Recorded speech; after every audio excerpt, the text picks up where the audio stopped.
And the next speaker is an archaeologist, the host of a podcast digging up ancient aliens with a specialization in Scandinavian Vikings and stuff like that. So those aliens.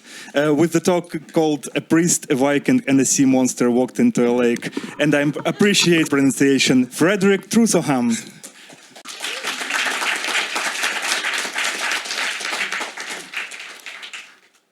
So, I'm Fredrik, and usually I discuss pseudo-archaeology and the silliness of ancient aliens and all this, but this time I want to talk about something more serious, lake monsters. This is primarily how these legends can be created, but also how they can serve as a source for, well, history and belonging identity to a region, and how they can cost taxpayer money. So while there are many great lake monsters out there, nobody can really beat the beast living in Storsjön. That's in the middle of Sweden, but still in the northern part of Sweden. And Storsjön translates to big lake, so this is the big lake monster. And Storsjöoljedjuret, while Loch Ness might be more famous and Lasario from Lago de Como near Milan has a better fashion sense, they can't really beat Storsjöoljedjuret because it has something really interesting, a runestone connected to it. And these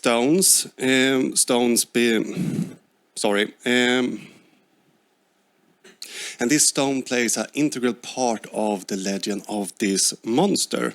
And the legend was first documented by a Danish priest named Mogens Petersen in 1635.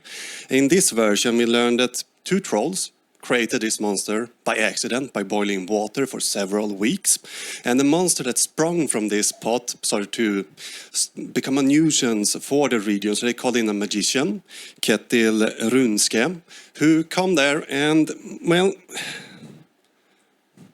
and start to stop the monster. And in some legends, this magician is called Gudfast or Godsteady, because it's a name on the runestone.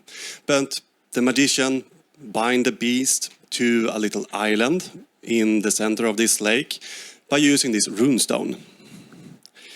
And the tail is stuck about 4 kilometers away from the runestone, so the head is a very large monster. And according to the legend, the serpent might become free if somebody interprets these runes. Now, this is a strange lock to put on your beast cage because, well, runes were used in Sweden up until the 1900s, but the language when the runestone was created and the language in the 1600s was very different.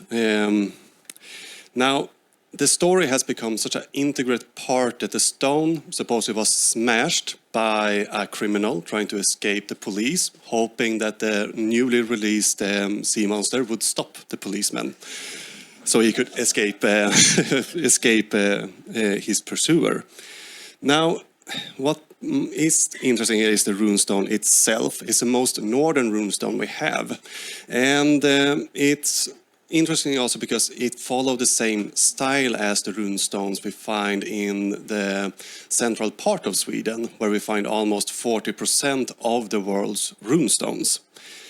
And we can actually date the runestone based on its design.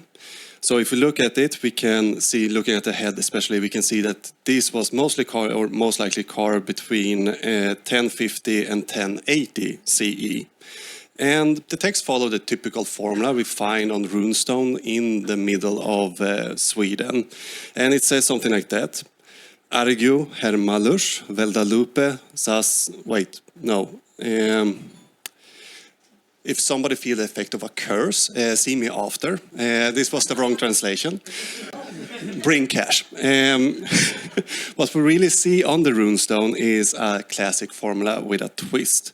We have who made the stone on it and who it was dedicated to. In this case, it was a person called Östman who dedicated the stone to himself.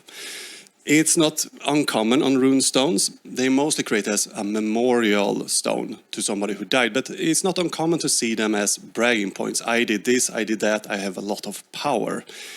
And in a sense, the rune stones can serve as, served a bit like the Viking Age Instagram. The most prolific bragger was a man called Jarl Banke. His family has created 20 runestones we know about, and they are located in Stockholm. And Jarl Banke himself brags about how many bridges he built, and he raised 5 stones for himself, not to somebody else. And it's the same thing we see here in, I think I'm on the wrong side. It's the same thing we see on this stone. It's a man called Östman who dedicated this to himself, and he brags about a bridge he built and that he Christianized the whole of Jämtland, the area where this stone is put up.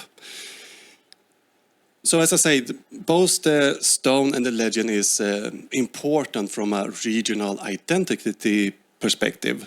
So if you go to Östersund, you will see that the monster is everywhere. It's on garbage cans, it's on the tourism board's logo. You find it everywhere.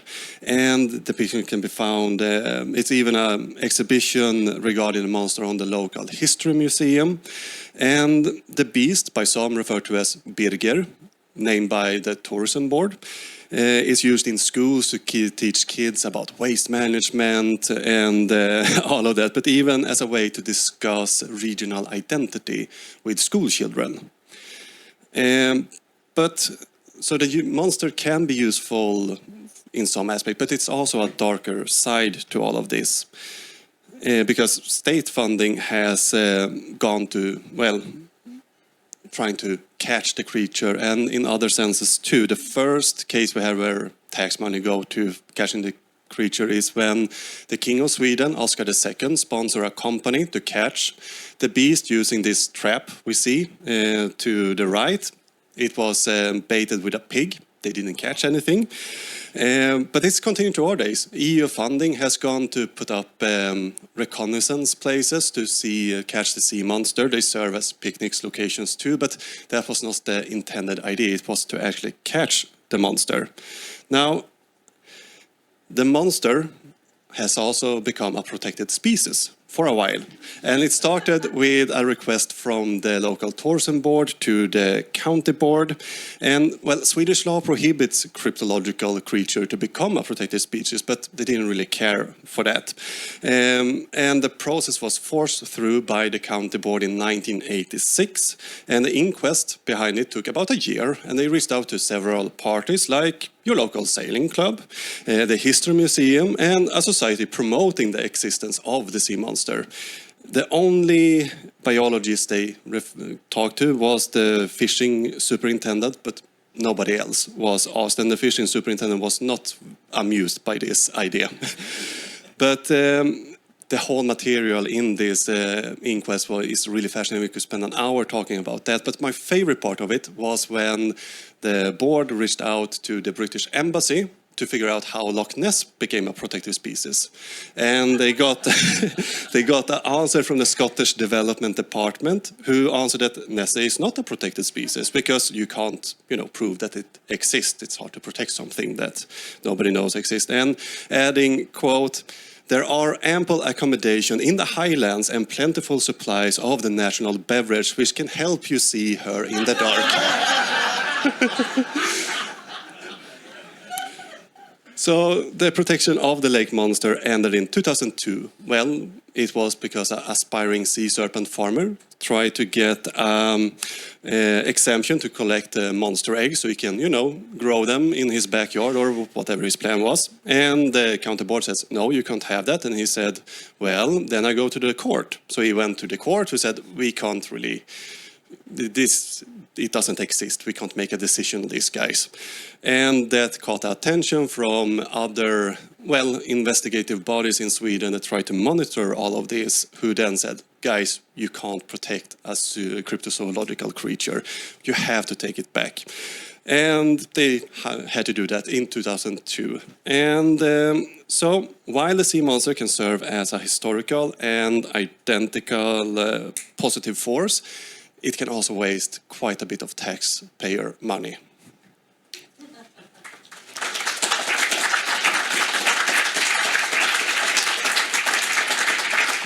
And we approached Godwin's Law immediately with the first question from Anonymous. Was the story of the Swedish lake monster ever the object of fascination for the Nazis, especially with the round stone and all? Not that I've been able to see, at least. I didn't look into that aspect. Could there be? I don't know, actually. I have no idea to that question. Why did people respect the runestones? If they were something that just boats, why they were preserved? Because they carry, in most cases, Christian symbols on them. So we kind of associate the runestones with Vikings as pagans, but these were created in an era where Christianity and paganism lived side by side. So we have this pagan influence, but we also have these important Christian symbols on them, meaning that they want to preserve them in that sense. So they wasn't looked upon as pagan. They just couldn't read it. They saw the crosses, figure out, well, this is Christianity, therefore we can't really smash it to pieces. There's many cases where the stones are smashed to pieces, but yeah, many of them has actually survived due to their Christian symbols. The next question from Claire, Klingenberg, I'm so sorry. How did the funding request for EU sea monster hunting funding looks like? How was the target? I think they targeted, it was made by the county tourism board. So I guess they kind of snuck in that, oh, you can go here and, strengthen the tourism in the area. But it was mainly influenced, as far as I understood it, by the sea monsters hunters in the area. The next question from Igor, he's somewhere over there. I've noticed that all the northern cryptozoa animals look similar to each other. Is it the flow of culture, or is it because the logs flowed similarly in the colder lakes? Could you do it again? All the similarities between the northern crypto monsters are because the culture just flows and people talk to each other, or because it's the same physical phenomenon they misinterpret? No, I think it's that we talk to each other and the stories survive through generations in that sense. And the next question is from Alistair. How valuable is cryptozoology tourism, and is it harmless? I think it's a very complex question. I mean, the tourism board in Östersund, where, well, most of the monster fascination is, I mean, they gain a lot of money on it. It seems like otherwise they wouldn't put it in most of their promotional material. But I didn't really look into how much money they actually make, unfortunately. The next from, you keep making me pronounce this stuff. Tom Caruthers. Are there any similarities between European lake monsters and the Australian Aboriginal Yowie? That's a bit beyond my scope as an archaeologist, I have to say. And the last one from Adam. So, should we forget about the Viking? Do we have 2 hours? But we should reimagining how we view the Vikings, because what we see in popular culture and American culture identity is not really what we see in the archaeological evidence. The term Viking is problematic, but as from my perspective is the best term we have to incorporate a culture that spread through Scandinavia, through Poland, Russia, the Baltics, through Iceland to America. It's hard to find a common name for this culture that really captures everything. So the term is problematic, but currently the best one I've seen. I see the talk for skeptics in the Pub Online Brewing, so watch the space. Thank you very much, Fredrik.